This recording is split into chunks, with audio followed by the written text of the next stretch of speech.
Welcome back to CJ's Keto Kitchen. This is a final holiday recipe for the month of December. We are going to be making something savory this time because our last two recipes have been sweet. Not that we don't love our keto sweets.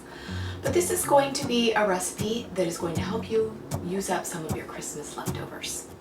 So tonight we are making hot ham and cheese pinwheels. So come along and let's get started. Traditionally, this recipe has been a long-standing recipe using generally crescent rolls, and as we know, crescent rolls are not ketogenic, but they are very easy because all you have to do is unroll, pop, pop, and spread it out. This will be not quite as easy, but fairly close. Additionally, this is also a good way to use up ham. If you happen to have had ham for your Christmas meal, this is a good way to use up that ham the following day or for a snack. These also will make ideal appetizers if you want something for the New Year's holiday parties or anything like that. So let's go ahead and get started making this easy recipe. So to start our pinwheels, we want to make a traditional fathead dough. And in order to do that, you need a microwave safe bowl. And into my bowl, I have placed 2 ounces of cream cheese, and I'm using Philadelphia brand because I have found that that is the lowest in carbs. And then to that, I'm going to add 4 tablespoons of softened butter. And I'm also going to need some mozzarella cheese. It's wonderful if you can find whole milk mozzarella, but it is a little bit harder to find. But if you can't, then just the part skim will work. So I need 1.5 cups of mozzarella.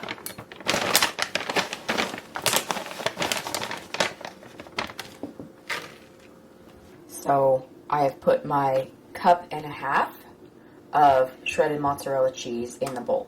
Now I'm going to place this in the microwave, and I'm going to start with 1 minute and 30 seconds, but you might have to continue to do it in intervals until things get kind of combined. If it gets overly stretchy, then you can put it back in the microwave for a few seconds because you want it to work into a dough, because we're going to be adding our dry products to this and an egg. So just keep in mind that you can keep popping it in the microwave if it's a consistency that you can't work with. So we are going to start with 1 minute and 30 seconds.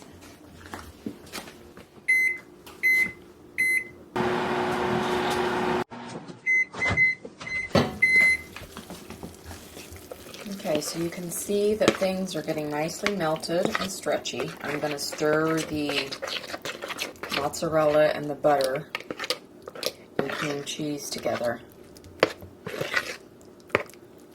Now I'm going to come over to the counter and add my dry products, and then we're going to microwave it just a little bit more. So to our cheesy fat mixture, I want 3 tablespoons of coconut flour. If you don't have coconut flour, you can use all almond flour. But sometimes coconut flour can help with the stretch.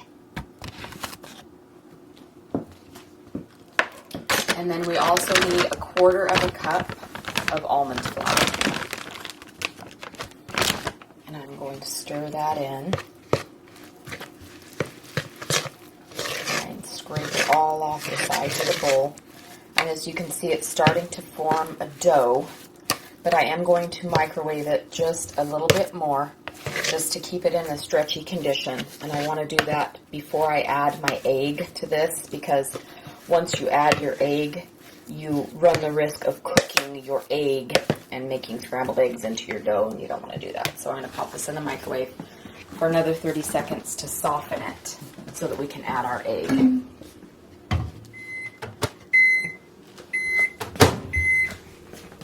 Okay, so I have softened our dough a little bit. I'm going to add the egg and stir it in. And you can see our dough is very pliable, and that's what we want. And your egg is going to incorporate even better when we start working the dough on our mat. I have a silicone mat that I'm going to be using. If you don't have a silicone mat, you can do it on some parchment paper or just on your countertop, but you might have to sprinkle down a little bit of almond or coconut flour just so that it doesn't stick, because fathead dough is quite sticky.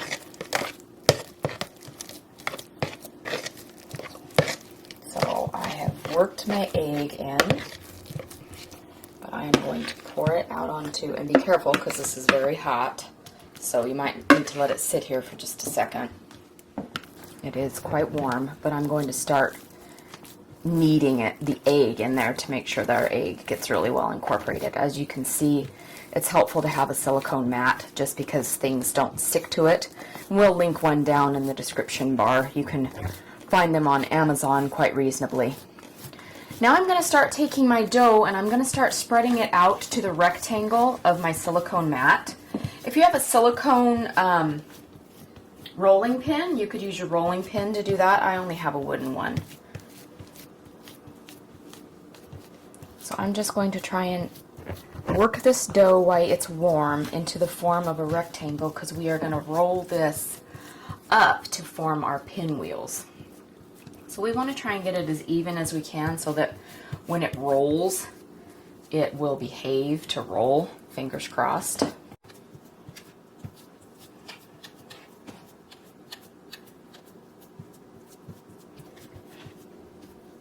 And it's kind of nice to have this mat because it gives you the nice rectangular shape.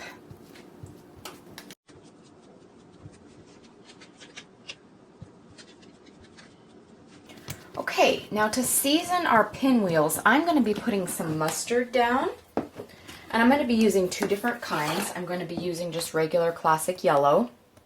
That's my favorite. And I'm going to spread down just a little bit of stone ground. That's CJ's favorite, so we're having a combination of mustards here. And then I'm going to take my spatula and just kind of spread that around so that the inside of our pinwheels will be nicely seasoned with mustard.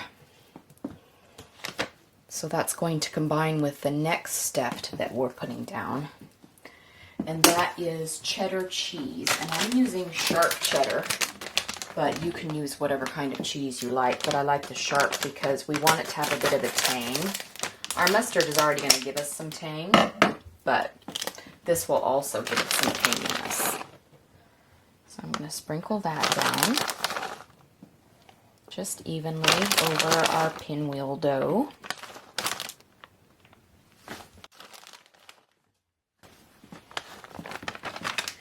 And then we're going to take our ham. And this is a great step for your Christmas leftovers if you have had ham for Christmas. If not, you can just get regular sliced ham. I'm using Black Forest, and mine is an uncured product and it has no carbs. So definitely check your ham labels. Things that say honey ham or sugared ham or things like that generally have carbs in them because they're sweetened with honey or sugar or dextrose. So just keep an eye on that when you're reading the labels. And I'm just kind of drying this off a bit. Mine's a little bit moist in the package. And I'm just spreading it out evenly so that when we roll these up, it'll look nice. Okay, now comes the fun part, the part where we cross our fingers and hope that the rolling process goes well. So we want to grab the end that's farthest away from us and start to kind of pull it into the center so that we can start rolling. Just do it slowly and try and make the roll as tight as you can within reason. Just rolling it towards you into this big roll of dough. There's our lovely roll of dough. And then I find that taking a serrated knife works best for this step. And so I'm using a serrated knife. And then I'm just going to start slicing, depending on how large you slice. Will be how large your pinwheel is. And if it's uneven at the ends, you can, slice it unevenly. and leave that for something else if you want it to be completely uniform.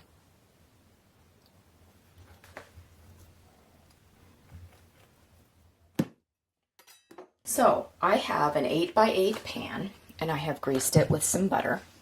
Now, alternately, if you don't want to do this in a pan, you can do it in a muffin tin. I have done it that way. The cleanup can be a bit messy with a muffin tin. But I'm going to put these pinwheels in my baking dish, and I'm going to place them really close together like you would if you were making a cinnamon roll, because that's kind of what these are, only they're savory.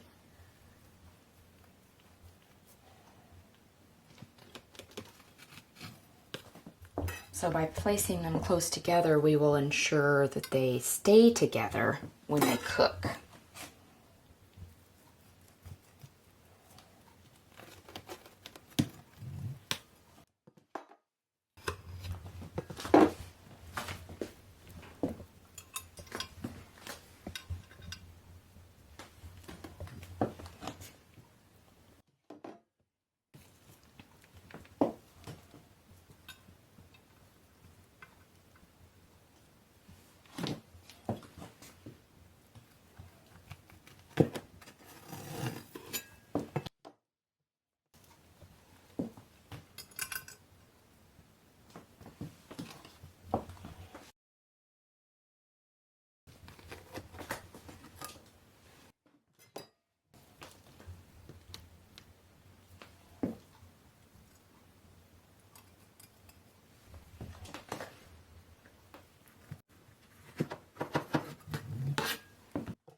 Now this recipe makes about 10 rolls, but like I said, depending on how you slice them, they can be bigger or smaller. But I'm just going to get them all in there together and keep them close together, so hopefully they will kind of keep their shape while they're baking, because we want them to be pinwheels. This piece of ham is not cooperating. Uncooperative ham. Okay. Now, as a final flourish, before we pop these in the oven, I want to sprinkle a little bit of Trader Joe's Everything But the Bagel seasoning. That's just going to give them a little extra flavor because it's got garlic and onions and poppy seeds, sesame seeds, that kind of thing. If you don't have this, you don't have to do this step. You could sprinkle some Italian seasoning or whatever kind of seasoning your family prefers, or just some salt. But I'm going to sprinkle this on the top quite generously. Our family really likes this seasoning. Okay. So we're going to put these into our 375-degree oven for about 20 to 25 minutes, and we're going to keep an eye on it. So I'm going to start mine at 20 and then see how they look after that.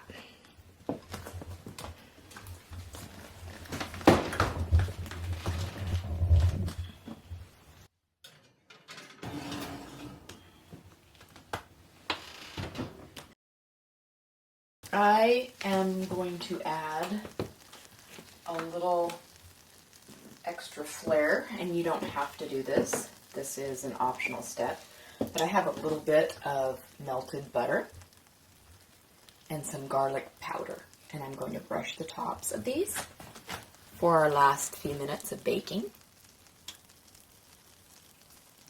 And that will help our fathead dough get even a little bit more brown and make sure that they're extra flavorful.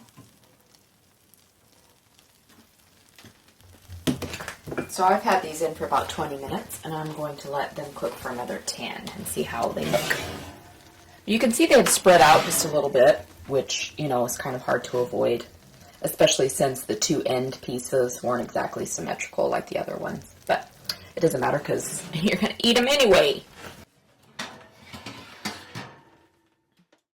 So they're beautiful and golden on the top. Nice and cheesy, buttery. They smell delicious. So we're going to let these cool. And then we will serve CJ and hear his opinion on it. Hi CJ. Hi. Tonight we have another delicious meal for you to sample. Yes. So tonight we're going to be eating hot ham and cheese pinwheels. They look good. I've been here holding the camera while you're making them. Editing our other video. For sure. Oh, these are good. These are better than the practice ones. All right. Awesome. I love it when I can perfect a recipe. The broiling. Makes a difference. Made a big difference. They're crunchier. Yeah, because fathead dough is relatively soft because it's made with cheese. But, yeah. Yeah. And then the seasoning on top is a good touch. You know, we were talking about not everybody has access to Trader Joe's. Right. And of course, you can get it on Amazon, but McCormick makes a similar type of seasoning blend. Yeah, and you could actually put that McCormick blend with a few sesame seeds or poppy seeds and get the same effect. No, it's good. This has got a nice crunch to it with the barb rolling it on the top. Yeah. Got it really crunchy, and then the sesame seeds from the seasoning. And you could do different varieties with these too. That fathead dough is, you know, you could make pinwheels with other flavors. You could do pizza toppings and. Yeah, we had talked about that. Yeah, roast beef. Yeah. Yeah, it looks like something my mom used to make. It's very traditional. Yeah. So, good job. Thank you. We'll see you next time. Bye-bye. Bye. Thanks for joining us again tonight, you guys. We hope that you've had a wonderful holiday season, and we look forward to spending more time with you in the coming new year. Please consider subscribing and hitting the notification bell so you will be notified of our future content. We do recipes every Sunday, and we also have keto conversations on Wednesdays, and that's where we get together and talk about ketogenic topics and try and help support each other in the keto community. We are also on social media. We're on Facebook and Twitter and Instagram, and that's CJ's Keto Kitchen. And please follow us on our blog. That's cjsketokitchen.com. And on there we have the full recipes that are printable. We also have all the nutrition facts, and we have other recipes from this holiday season and last year's holiday season and other recipes in between. So come on back and see us, and Merry Christmas, Happy New Year, and we're sending you love and best wishes from CJ's Keto Kitchen to yours.